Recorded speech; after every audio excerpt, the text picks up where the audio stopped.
Hello friends, नमस्कार दोस्तों। आज का वीडियो मैं बना रहा हूँ। कई लोगों ने कई बार कमेंट किया या इंस्टाग्राम पे भी बोला कि आप सुकरात के बारे में कुछ बताओ। एक्चुअली में सुकरात के बारे में बहुत कुछ है पढ़ने के लिए, पर सुकरात ने कभी भी अपना जो भी कंटेंट था, जो भी सुकरात की आइडियोलॉजी थी, सुकरात ने कभी भी उसको कहीं पे नोट डाउन नहीं किया। सुकरात ने वो बातें एक मीटिंग के तौर पे face to face, mouth to mouth तरीके से आगे ट्रांसफ़र करी। तो सुकरात के द्वारा खुद लिखा गया कोई कंटेंट मौजूद नहीं है। पर सुकरात का एक स्टूडेंट था जो बहुत पॉपुलर हुआ, जो बहुत बड़ा फ़िलोसोफर माना जाता है, उसका नाम है प्लेटो। सुकरात, प्लेटो, अरस्तु, अलेक्जेंडर, ऐसे चलती है ना सीरीज़ की। सुकरात का चेला प्लेटो, प्लेटो का चेला अरस्तु, अरस्तु का चेला अलेक्जेंडर, जिसे हम सिकंदर महान कहते हैं। तो सुकरात ने तो कुछ अपने बारे में नहीं लिखा, और अरस्तु सुकरात के मरने के बाद पैदा हुआ था, तो बचा बीच में प्लेटो। सुकरात का चेला प्लेटो, प्लेटो का चेला अरस्तु। तो प्लेटो ने 26 किताबें लिखी, जिसमें उसने अपनी आइडियोलॉजी प्लस सुकरात ने क्या कहा, सुकरात से कैसे उन्होंने सीखा, सुकरात किन किन बातों को ज़्यादा महत्व देते थे, ये सब उन्होंने लिखा। 26 किताबें लगभग लिखी हैं सुकरात के ऊपर, जिसमें से सबसे पॉपुलर जो बुक है वो है द रिपब्लिक, जिसके 10 एडिशन है। तो सुकरात की ये चीज़ थी। तो सुकरात के बारे में मैंने मुझे लगता था कभी कभी कि मैंने बहुत ज़्यादा पढ़ा है, पर जैसे जैसे मैं पढ़ता चला गया तो वो और निकलता गया, तो अब मुझे मालूम पड़ता है कि बहुत कम पढ़ा है। सुकरात की कुछ मेन चीज़ें जो थी, जैसे जिससे मैं ज़्यादा अपने लाइफ से रिलेट कर पाया।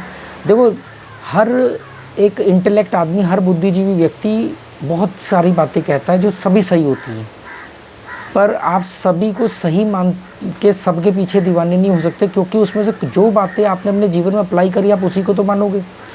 तो मैं सुकरात की उन बातों को या चाणक्य की उन बातों को ही ज़्यादा तवज्जो देता हूँ या लोगों को बताता हूँ जिन बातों को मैंने अपने जीवन में अप्लाई कर पाया और नतीजे सही आए। तो मुझे लगा जब मेरे जैसा बंदा अप्लाई कर सकता है तो आप लोग भी अप्लाई कर सकते हो। इसका मतलब ये बिल्कुल नहीं कि उनकी बाकी की बातें बेकार है या उनमें दम नहीं है या वो झूठी, नहीं, ऐसा नहीं है, पर मैं उसको अप्लाई नहीं कर पाया। मेन बात ये है कि मेरा हमेशा मानना है कि जिन बातों को आप अप्लाई नहीं कर सकते, वो चाहे दुनिया का सबसे बड़ा सत्य क्यों ना हो, आपके लिए वो कचरा है, क्योंकि आपने उसको अप्लाई नहीं कर पाया तो आपके लिए वेस्ट है ना। तो सुकरात ने भी इस बात के लिए बोला था सत्य ज्ञान। मतलब सुकरात का एक सिंपल सा नज़रिया था कि जैसे फॉर एग्जांपल कि हम एक पेड़ देखते हैं कि ये पेड़ है, ये पेड़ हरे है, तो आप ये पूछो कि पेड़ हरा क्यों है। ये पेड़ ऑक्सीजन अंदर ले रहा है, कार्बन डाइऑक्साइड छोड़ रहा है, तो ये कार्बन डाइऑक्साइड लेकर के ऑक्सीजन क्यों नहीं छोड़ रहा है? तो सॉरी, उल्टा बोल गया, कार्बन डाइऑक्साइड ही पेड़ लेते हैं और ऑक्सीजन छोड़ते हैं। तो हम इसको, मतलब वो कहता है क्वेश्चन करो, रिवर्स थ्योरी में क्वेश्चन करो, उसके बाद आपको जवाब मिलेंगे। वो जवाब को सुकरात की स्ट्रेटेजी समझना, मतलब वो कहता है कि जो भी चीज़ आपके सामने आती है, कोई भी चीज़, वो कोई दृश्य हो, कोई कैरेक्टर हो, कोई व्यक्ति विशेष हो, कुछ भी आपके सामने, कोई घटना हो जब आपके सामने आती है, तो जैसे जैसे वो दिखती है उसको एज इट इज़ मत अपनाओ, उसके ऊपर सवाल खड़ा करो कि ऐसा क्यों हुआ, क्या परिस्थितियाँ थी, इसके अपोजिट वाला क्यों नहीं हुआ। उसके बाद जो भी आपके पास निष्कर्ष निकलेगा उसको भी नहीं मानना है अभी, उसके बाद उसको ले जा करके अपने जैसे और तर्कशील व्यक्तियों के बीच में जाकर उसको रखो, फिर उस पर डिबेट करो, बहस करो, चर्चा करो। उस चर्चा के बाद में आप, अभी तक तो आपने जो उसके बारे में राय बनाई वो है, अब मान लो आपने 4 लोगों के सामने वो मुद्दा रखा, तो 4 लोगों ने अपनी अपनी राय बनाई, फिर उन रायों पे आप आर्ग्यूमेंट्स करोगे, अपने तर्क दोगे, वो वितर्क करेंगे, तर्क वितर्क होगा। उसके बाद में कुछ की राय खारिज होंगी, आपको मालूम पड़ेगा कहाँ पे आपकी राय स्ट्रॉन्ग है, कहाँ पर आप गलत राय बना के बैठे हुए थे। ये सब विचार विमर्श के बाद में जो एंड में जो कंक्लूज़न बचेगा, जो बूंद बचेगी, वही है सत्य ज्ञान। पर हम लोग आज की डेट में क्या करते हैं कि हम लोग हो गए हैं निकम्मे टाइप के लोग। तो हम लोग क्या करते हैं कि ये बड़ा मेहनत वाला प्रोसेस लगता है, और हम लोग बिज़ी हैं अपनी भौतिक दुनिया को संवारने में, तो हमारे पास इतना टाइम है नहीं। और टाइम में ऐसा नहीं कि टाइम नहीं है, टाइम है, पर वो टाइम हम comedy movie, funny show, Kapil Sharma का show, short video, vulgar comedy, घूमना, इंटरनेट पे स्क्रॉल करना, फेसबुक पे, व्हाट्सएप पे, न्यूज़ देखना, ये सब चीज़ में हम अपना टाइम वो वेस्ट करते हैं। ऐसा नहीं कि टाइम नहीं है, टाइम है, पर वो टाइम दूसरी जगहों पे वेस्ट होता है, क्योंकि वहाँ पे मज़ा आता है, वहाँ पे डोपामिन रिलीज़ होता है। पर अगर हम ये प्रोसेस करना है तो बड़ा बोरिंग प्रोसेस है। तो इस बोरिंग प्रोसेस से हम लोग बचने के लिए हम क्या करते हैं, जो चीज़ हमारे सामने आती है और वो अगर हमारी विचारधारा या जीवन शैली से मिलती जुलती है तो हम उसको एज इट इज़ मान लेते हैं और उस राय के साथ जीना शुरू कर देते हैं। और जब कभी कोई तर्कशील व्यक्ति हमारे जीवन में आता है और वो कहता है कि यार आपकी राय तो गलत है, तो हम उसको थैंक यू बोल करके अपनी राय में करेक्शन करने की बजाय हम उसके ऊपर सवाल खड़ा कर देते हैं कि तुम्हें नहीं पता है, जाओ पता करके, और हम तो यही मानते हैं, हमारा तो यही मानना है, अब मतलब सारी दुनिया पागल है, हमारे गुरु ने बताया, हमारे को हमने किताब में पढ़ा, ये हुआ वो हुआ। वो ऐसे करके अड़ जाते हैं। अब सवाल ये उठता है कि वो ऐसा क्यों अड़ते हैं? क्योंकि अगर वो कहे कि यार आपने अभी जो आपने तर्कशील व्यक्ति ने जो करेक्शन किया, अगर वो उस करेक्शन को मान ले कि हाँ यार आपकी तो बात सही है, मेरी तो बात अभी तक मैं गलत राय बना के बैठा था, मैंने तो गलत सोर्स से चीज़ें सीखी थी, या मैंने वो भी नहीं सीखी, मैंने बस सीधा सीधा राय को आने दिया अपने अंदर, मैंने एक राय बनाई और उसको अपने दिल के दिमाग के कमरे के अंदर वो राय को लॉक किया और चाबी दूर समुद्र में फेंक दी। अब मैं उस राय में को बदलना नहीं चाहता। तो वो इस क्यों नहीं मानता फिर उसकी बात? क्योंकि अगर वो मान लेगा तो अब तक जो वो उस राय के साथ जीता हुआ आया है कि यार मैं तो सही हूँ, मुझे तो पता है और मेरा ही सब कुछ सही है, वो उस राय के साथ जीता हुआ आया है और सही मान के एक गर्व के साथ जी रहा था कि मुझे भी कुछ पता है, मेरा भी आत्मसम्मान है, मुझे भी नॉलेज है। अगर वो उस तर्कशील व्यक्ति के करेक्शन को अपना लेता है तो अब तक की उसकी ज़िंदगी झूठ साबित हो जाएगी कि यार मैं तो गलत था, मैं तो बेवकूफ़ निकला। वो इस बेवकूफ़ और इस ग्लानि से बचने के लिए वो कहता है कि नहीं मैं सही हूँ, आप गलत हो, क्योंकि उसने यही डींगे दूसरों के आगे हाँक दी होंगी, उसने ये डींगे अपने बीवी बच्चों के आगे हाँक दी होंगी, या अपने से कम अकल वाले या अपने ऊपर निर्भर वाले या जो लोग उसको थोड़ा सा मानते कि ये सुपीरियर है उनके आगे उसने बोल दिया। अब वो उनको जाके कैसे बोले कि आज तक जो मैंने बोला था वो तो गलत बोला था, मेरे को आज ही किसी ने बताया कि यार मैं गलत था, मैं सही हूँ, मतलब अब सही हुआ हूँ। तो वो कहेंगे अच्छा अब तक तो गलत बता रहा था। इन सब चीज़ों से बचने के लिए उनके पास एक सीधा सा तरीका होता है कि हम सही जानते हैं, आप गलत हो, दैट्स इट। इसके लिए बहुत हिम्मत चाहिए होती है जो हर व्यक्ति में नहीं होती है। फ्रेडरिक नीत्शे नाम का एक फ़िलासफ़र था, उसको मॉडर्न फ़िलासफ़ी का पहला फ़िलासफ़र कहते हैं, जो अस्तित्ववाद लेके आया। उसने एक फ़िलासफ़ी दी, सारे फ़िलासफ़र ने माना, बड़ा बहस हुई उस पर, सब कुछ विचार हुआ, माना यार ये बात में दम है, ये बंदे की फ़िलासफ़ी बहुत सही है, सब ने मान लिया। उसके कुछ टाइम बाद वो जाके एक और फ़िलासफ़ी लेके आया, उसने किताब लिखी और कहा कि आज तक मैंने जो बोला है वो गलत बोला है, ये है असली। उसने तो मान लिया कि पहले जो तुम लोगों ने बोला था उसको मैंने माना नहीं, मैं उसके काउंटर में उसके ऊपर रिसर्च करके काउंटर में एक नई फ़िलासफ़ी लेके आया। तुम मानने का आंखें खुल गई जी, ये है सही फ़िलासफ़ी। जब मैंने अपनी ही फ़िलासफ़ी पे सवाल खड़े किए तो मुझे मालूम पड़ा नहीं वो भी गलत है, ये एक्चुअली में सही है। वो तो बच गया, वो लोग मर गए जो पहले वो कह रहे यार हम तो पहले उसको बोलते थे, फिर हमने तेरे को सुना, हमने तो डिंगे आगे लोगों के आगे, अब हम जाकर के। इसीलिए कहते हैं कि कभी भी किसी के फ़ैन बन जाना, फॉलोअर मत बनना। तो सुकरात ने बोला कि देखो ज्ञान कभी भी लिखा नहीं जा सकता, ज्ञान कभी भी बोल के दूसरे को नहीं दिया जा सकता। ज्ञान अपने अनुभव को ज्ञान बोलते हैं। आपने कोई बात कहीं सुनी किसी गुरु के मुंह से, किसी किताब में, किसी वेद में, किसी शास्त्र में, आपने उसको अपने जीवन में अप्लाई किया और उसका जो नतीजा आया या अप्लाई करने का जो प्रोसेस है, वो जो अनुभव है, वो आपका ज्ञान है, वो किसी और का नहीं है। जब वो प्रोसेस का किस्सा आप किसी और को सुनाओगे तो आप अपना ज्ञान दूसरे को नहीं दे रहे हो, आप अपने उस ज्ञान को जब उसके आगे बता रहे हो तो उसके लिए जानकारी है। हमें ज्ञान और जानकारी, इन्फॉर्मेशन और नॉलेज के बीच के डिफरेंस को समझना पड़ेगा। जितनी भी किताबों में जो लिखा गया है वो इन्फॉर्मेशन है, वो जानकारी है। वो जानकारी है कि आत्मा को डुबोया नहीं जा सकता, आत्मा को जलाया नहीं जा सकता, आत्मा को नष्ट नहीं किया जा सकता, ये शरीर नश्वर है, आत्मा अदृश्य है, ये जानकारी है। इसको जब आप फील करोगे, ये आपका ज्ञान है। जिन्होंने इसको लिखा उन्होंने इसको फील किया तो ज्ञान उनका था। अब आप पढ़ रहे हो तो आपका ज्ञान नहीं है, आपका ये जानकारी है। जब आप इसको फील करोगे, वो फील करने का अनुभव आपका ज्ञान है। तो सुकरात ने यही बात बोली कि हर चीज़ को अपने अनुभव की कसौटी पे जब उतारोगे, और अनुभव तो गलत भी हो सकता है, तो आप उसको और लोगों के बीच में ला के रखोगे। इसीलिए शास्त्रार्थ होते थे पहले। शास्त्रार्थ का मतलब क्या था? आज की आधुनिक भाषा में हम क्या बोलेंगे शास्त्रार्थ को? हम बोलते बच्चे को बहस मत कर, तू बहस मत कर। तो शास्त्रार्थ का मतलब बहस ही तो था। दो शास्त्री बैठते थे, वो एक मुद्दे के ऊपर, मान लो वो मुद्दा आत्मा है, तो एक ने उस आत्मा के पक्ष में अपने विचार रखे, दूसरे ने आत्मा के अपोजिट अपने विचार रखे, उसने उसके विचारों के उसके तर्कों के अपोजिट विपरीत अपने तर्क रखे, तर्क के बदले में वितर्क आए आपस में, इसके बाद में जो बचता था उसको बोलते थे सही एक इन्फॉर्मेशन या नॉलेज, एक सही क्षण के आई है। तो शास्त्रार्थ देखने में तो बहस लगेगी, और बहस ज़रूरी होती है, बहस से फिनिशिंग टच आता है, लोग अपने विचार रखते हैं, तो बहस के लिए तो पार्लियामेंट बनाई जाती है, नहीं तो सीधा सीधा कोई भी लाएगा अपना कानून बना देगा, वो फिर बाद में वो कानून बैकफायर करेगा, फिर हम उसमें करेक्शन करें। तो बहस करने से संभावनाएं बढ़ जाती हैं कि चीज़ें सही आए। तो बहस गलत नहीं है, चर्चा गलत नहीं है, तर्क वितर्क गलत नहीं। हाँ, जब तर्क वितर्क में कुतर्क आ जाता है तब वो गलत होता है। जैसे अभी तक मैं हर व्यक्ति के कमेंट का जवाब देता था, पर अब क्या हुआ कि जब मैं जनरल बात करने लगा तो बहुत सारे व्यक्ति खुश थे। जब मैंने बोला कि यहाँ पर आप गलत हो या आप जो प्रोसेस अपना रहे हो वो लाइफस्टाइल में प्रॉब्लम है, तो वो लोग तर्क वितर्क तो कर सकते हैं, अब वो कुतर्क पे उतर गए। तो ऐसा मैं सोचता था कि ऐसा लोग क्यों करते हैं, क्यों इतना रूखे होते हैं, क्या इनको घमंड है अपनी नॉलेज के ऊपर, जानकारी को? तो वो नॉलेज के ऊपर घमंड नहीं होता है, वो उनका एक प्रोसेस होता है, ताकि जिनकी सहन शक्ति कम है, जिनके पास शब्दकोश की कमी है, जो अच्छे बनने के लिए एक्टिंग कर रहे हैं, और जैसे अभी ऐसे ऐसे लोग हैं जो बड़ी बड़ी बातें करते थे, आप बड़े भाई की तरह हो, आपने हमारी आंखें खोल दी और हमें तो ये बात पहले नहीं पता थी और ये था, जैसे ही मैंने उनकी दुखती रख पे हाथ रखा वो तू तड़ाक पे उतर आए।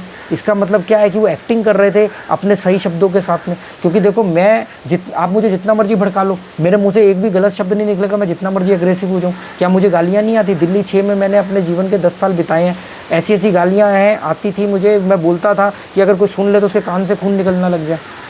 पर क्योंकि दिल्ली 6 के जो जानते हैं लोग, पर क्या हुआ कि तब मेरे पास शब्दकोश नहीं थे, आज मेरे पास अच्छे शब्द हैं। आप मुझे जो मर्जी बोल लो, मैं हर बात को चाहे गुस्से में भी बोलूँगा, पर मेरे पास शब्दों का चयन अच्छा है।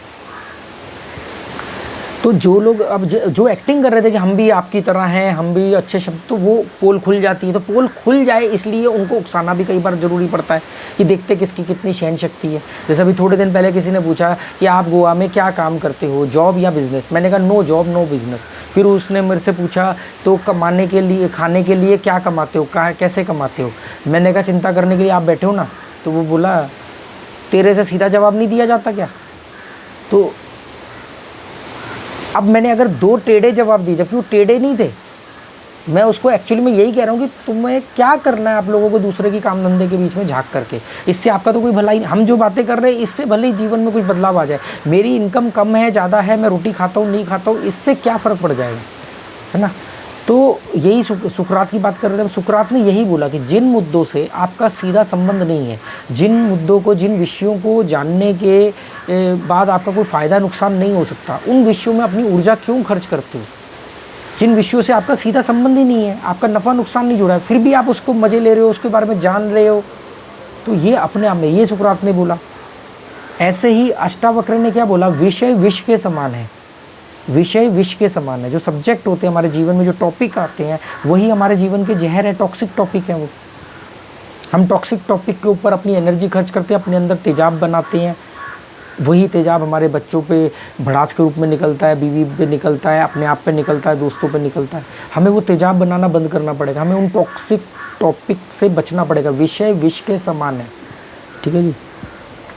सुकरात की एक बात बहुत मुझे अच्छी लगी कि सुकरात ने कहा कि अगर एक अच्छे राज्य का गठन करना है, इतिहास की भाषा में राज्य का मतलब देश होता है, तो एक अच्छे राज्य का निर्माण करने के लिए आपको कवियों को, रंगमंच के कलाकारों को, रंगमंच के जो आयोजक हैं, जो रंगमंच में दिलचस्पी रखते हैं, स्पेशली कवि, शायर, इन सबको देश से बाहर निकाल दो। इन लोगों की समाज में ज़रूरत नहीं है। तो मैंने कहा यार ये तो बड़ी अजीब बात है, ऐसा कैसे? उस समय फिल्में होती नहीं थी, क्योंकि 2,500 साल पुरानी बात है। उसका कहने का मतलब है जितनी भी मूवीज़ वगैरह हैं, ये सब चीज़ें, ये जो कवि है, शायर है, ये सब चीज़ें ये नहीं होनी चाहिए। तो मैंने बहुत टाइम लगाया इसको डिकोड करने में कि क्या कहना चाह रहे हैं, ऐसा क्यों। तो मालूम पड़ा कि वो ये कह रहे हैं कि ये जो कवि शायर होते हैं, पहले तो अगर ये बायस हो गए, ज़्यादातर ना ये सत्ता के पक्ष में चलते हैं, क्योंकि सत्ता, पुराने ज़माने में राजा कवियों को हायर करते थे और अपने बारे में कविताएं लिखवाते थे। जो कविताएं, मतलब ये कहा जाता था कि ये राजा की सच्ची घटना है, हम तो उसको कविता या गीत के रूप में गा रहे हैं, और उसमें राजा को भगवान या भगवान का पुत्र या भगवान का सगा संबंधी बताने की कोशिश, या भगवान का आशीर्वाद से जन्म लिया है ये बताने की कोशिश होती, ताकि जो प्रजा है वो नियंत्रण में रहे राजा के, और राजा का दिल से सम्मान करे। जैसे आपने देखा होगा ना, हमारा तो कर्तव्य है कि हमें तो राजा की रक्षा करनी है, हमारे वो कई मूवीज़ में होता है ऐसा। आज भी राजस्थान वगैरह में ऐसी परंपराएँ हैं कि आज भी राजा वहाँ से किसी भी पार्टी से खड़ा हो जाए, जो पुराने राजा चला रहे थे राज प्रथा, तो पूरा शहर उनको वोट दे देगा कि ये राजा है हमारे। तो इसलिए ये चीज़ों का गठन होता था। तो सुकरात ने ये बोला कि ये लोगों को काल्पनिक दुनिया में लेके जाते हैं। जीवन जो है वो उतार चढ़ाव से भरा हुआ है, इतना सरल सीधा समतल मैदान की तरह नहीं है, पर ये लोग उसको बहुत आसान जीवन दिखाते हैं। और ये इसलिए ये लोगों को एक काल्पनिक दुनिया में रखते हैं, और जब वो काल्पनिक दुनिया से बाहर निकलते हैं और जीवन में रूबरू होता है तो फिर वो ठगा हुआ पाते हैं। तो जीवन उनका ऐसे खट्टा मीठा चलता रहता है और राजा का बोलबाला रहता है। इसी वजह से सुकरात को जहर पीना पड़ा था, हेमलॉक नाम का जहर। तो ये बात तब के कवि शायर पे बोली गई थी, पर अगर आज की बात करें, आज के सिनेरियो में ये बात कवि शायर या जितने भी मूवीज़ एक्टर या मूवीज़ डायरेक्टर, स्क्रिप्ट राइटर, लेखक है, ये सब सुकरात का ये कहना था। तो कभी आपने सोचा कि मूवीज़ का हम पर कितना गहरा असर होता है? अब देखो ना, कश्मीर फाइल जो मूवी आई थी उसको लेके पूरी हिंदुस्तान में क्या हो गया था, और आज सब भूल गए। और वो कश्मीरी पंडितों का दर्द बेचा गया, और वो आज भी दर्द में है और आज भी वो परेशान है। और जब मैंने उसके ऊपर होम स्कूलिंग क्लास ली तो जो लोग मेरे दीवाने थे वही मेरे खिलाफ हो गए। और आज मैं उनसे पूछूंगी कि उस कश्मीर फाइल से उन कश्मीरी पंडितों का क्या फ़ायदा हो गया? आज वो पलायन को फिर भाग रहे हैं, उनके आए दिन हत्याएँ हो रही है। तो यही वो कहना चाह रहे थे कि मूवीज़ में, अब देखो मूवीज़ का क्या असर है, मूवीज़ हमारी सोच की कंडीशनिंग करती है। जैसे बचपन से हमें मालूम है कि हमने मूवीज़ में, हर मूवीज़ में देखा है कि पुलिस बाद में आती घटना घटने के, मतलब बिल्कुल हीरो ने विलन को मार दिया, पीट दिया, सब कुछ हो गया, और लास्ट में पुलिस आ गई अरेस्ट करने के लिए, लास्ट में पुलिस आई है एंड में गुंडों को पकड़ने के। तो दिमाग में कंडीशनिंग हो गई कि पुलिस तो निकम्मी है, निठल्ली है, पुलिस तो एंड में आती है। पर सोचो अगर ऐसा सच में होता तो पूरे हिंदुस्तान में क्या होता? अपराधियों का बोलबाला होता, पूरे हिंदुस्तान में दंगे फैल रहे होते। पर आप सोचो कि इतना सब कुछ होने के बावजूद, मैं मानता हूँ कि पुलिस में बहुत सारी खामियाँ होंगी, पर फिर भी पुलिस अपना काम कितना बेहतर कर पाती है कि आज हम सुरक्षित बैठे हैं। आज आपके घर के बाहर कोई बंदूक लेकर के आपको डरा नहीं सकता, उसको डराने के लिए एक डर है कि पुलिस आके पकड़ेगी। पर हमारे दिमाग में बचपन से कंडीशनिंग कर दी गई कि पुलिस तो हमेशा एंड में आती है, पुलिस का कोई रोल नहीं होता, हीरो और हिंस, ठीक है। दूसरा, उसके बाद में हर मूवी में ज़्यादातर पुलिस वाले को करप्ट और भ्रष्ट दिखाए। तो हमारा एक कंडीशनिंग क्या होगा कि पुलिस वाले भ्रष्ट होते हैं और एंड में आती है पुलिस, तो निकम्मी निठल्ली किसी काम की नहीं है। जबकि हम जानते हैं कि सरकार के नियमों को, कानूनों को पालन कराने का काम ही पुलिस करती है। अगर आज पुलिस ना हो तो कोई भी किसी के भी घर में घुस के कुछ भी कर सकता है, पर ऐसा नहीं है। पर हमारी कंडीशनिंग ऐसी करी। अब हमारी कंडीशनिंग हुई तो पुलिस की भी कंडीशनिंग हुई, तो पुलिस को लगा कि अच्छा समाज हमारे को ऐसा देखता है, मतलब हम ऐसे ही हैं, तो वो भी और करप्ट होते चले गए। इसीलिए सुकरात ने 2.5-4 साल पहले बोला था कि ये अपनी जिम्मेदारियां नहीं निभाएंगे, इनकी ज़रूरत नहीं है समाज में। एक अच्छे समाज के लिए तर्कशील व्यक्तियों की ज़रूरत है, ना कि कल्पनाओं की दुनिया में उड़ने की। बहुत सारी लड़कियों की शादियां लेट होती हैं क्योंकि उन्होंने यश चोपड़ा और महेश भट्ट की पिक्चरें देखी हैं, जहां पर एक सफ़ेद घोड़े पे एक राजकुमार आएगा और उनको ले जाएगा, और वो उस राजकुमार का वेट करती रहती है कि गोरा चिट्टा हैंडसम सा घोड़े पे आएगा, मतलब कि एक पर्सनैलिटी, हीरो टाइप की पर्सनैलिटी वाला आएगा। इस चक्कर में कितने रिश्ते रिजेक्ट कर देती है। यही हाल सेम लड़कों की तरफ से होता है।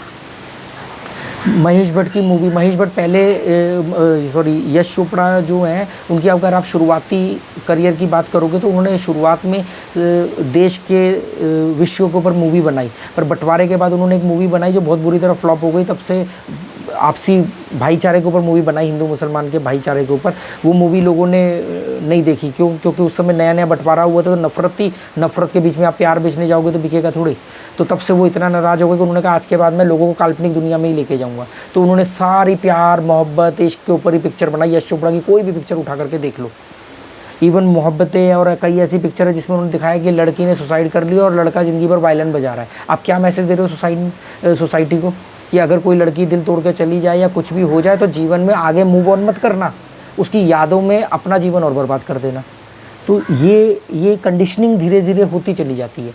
एक बार बताओ, जब भी दिल टूटता है हर आदमी शराब या सिगरेट क्यों पीने लग जाता है? कभी सोचा है? शराब सिगरेट तो बिना दिल टूटे भी पीता है और बेदिल टूटने के, पर दिल टूटने के बाद उसको दाढ़ी बढ़ानी है शराब पीना, क्योंकि उसने बचपन से मूवी में ये बात देखी है कि हीरो उदास होता है, हीरो का हीरोइन धोखा दे देती है, दिल तोड़ देती है, तो शेव नहीं बनाएगा, खाना नहीं खाएगा, सिगरेट पिएगा, अकेला पड़ा रहेगा। ऐसे ये मूवी ने हमारे जीवन में इतनी कंडीशनिंग हमारी कर दी। इसीलिए 2,500 साल पहले ही सुकरात ने इस बात को बोल दिया था। लोगों का दिल टूट जाता है तो वो शेरो शायरी करने बैठ जाते हैं। अरे प्रैक्टिकल होकर के आकलन करना है कि हमने कहाँ चयन में गलती कर दी, हमें कैसे मूव ऑन होना है, ज़िंदगी आगे चलती रहेगी, life show must go on. पर वो तो शेरो शायरी कर रहा है, दाढ़ी बढ़ा रहा है, भूखा बैठा हुआ है, सिगरेटें पी रहा है, शराब पी रहा है।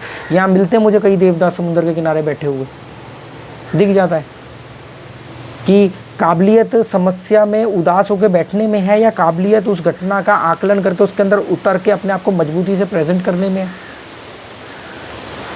तो ये चीज़ मुझे सुकरात की थोड़ी सी अच्छी लगी। तो ऐसा थोड़ी कि मैं मूवी नहीं देखता हूँ, मैं कभी कभी मैं भी मूवी देखता हूँ, पर मैं मूवी को एज ए एक्सपीरियंस देखता हूँ। मुझे मालूम है कि हमारे दिमाग के साथ खेल रही है, हमारी कंडीशनिंग कर रही है। मूवी का कितना बड़ा रोल है हमारे बीच में आपस में नफरत पैदा करने का।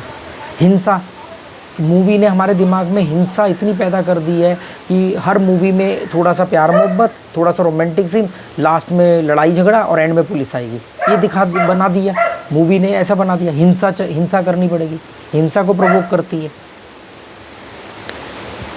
लोग कितने सेंटिमेंट्स के साथ जुड़ जाते हैं मूवीज़ के साथ, आप सोचो ना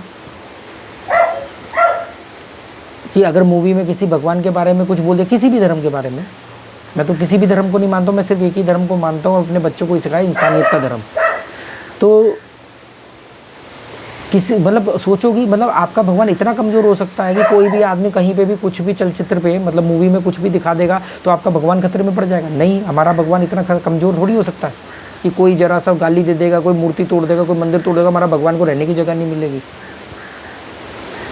आज तक दुनिया में जितनी भी लड़ाइयाँ हुई हैं, जितने भी दंगे हुए हैं, उनका आकलन करोगे तो आपको मालूम पड़ेगा उसके पीछे का बेस ज़्यादातर धर्म रहा है। विज्ञान को लेकर कभी लड़ाई हुई है? कभी आपने सुना है कि दो देशों में लड़ाई हो गई कि भाई ये राइट ब्रदर्स ने जो प्लेन बनाया था, नहीं ये राइट ब्रदर्स ने नहीं बनाया था, उससे पहले हमने बनाया था, ये प्लेन हमारा मॉडल है? या एडिसन के बल्ब को लेकर लड़ाई हुई हो, या न्यूटन के ग्रेविटी का युद्ध हुआ हो? कभी भी युद्ध विज्ञान को लेकर तो हुआ ही नहीं। वाद विवाद हुए हैं और चुपचाप लोगों ने वो खोज को अपना लिया, सब देशों ने। वैसे चाइना अमेरिका दुश्मन है, पर चाइना कोई खोज करेगा तो अमेरिका अपना लेगा, अमेरिका कोई खोज करेगा तो चाइना अपना लेगा। तो युद्ध जो हुए हैं जो ज़्यादातर वो धर्म को लेकर के हुए, और एक्चुअली में सही मायनों में देखोगे तो धर्म को भी लेके नहीं हुआ, वो एक्चुअली युद्ध का मकसद होता था अपने राज्यों का विस्तार करना। इन सब चीज़ों को सुकरात ने जब उठाया तो सुकरात को जब ने अपने स्टूडेंट्स को जब तर्कशील बनाया तो उसका इल्ज़ाम देशद्रोह लगा करके सुकरात को फिर जेल में डाला और उसको सज़ा दी गई, और सज़ा में उसको एक जहर का प्याला पीना पड़ा, जो हेमलॉक नाम का जहर था जो सुकरात ने पिया और सुकरात मर गया। पर सच ये है कि सुकरात नहीं मरा, उस प्याले में जहर था ही नहीं। अगर उस प्याले में जहर होता तो सुकरात मर गया होता, क्योंकि सुकरात नहीं मरा। आज भी हम बात कर रहे हैं। तो उम्मीद करता हूँ दोस्तों शायद थोड़ी सी ट्यूबलाइट जली हो, नहीं तो कोई बात नहीं। Okay, goodbye, thank you.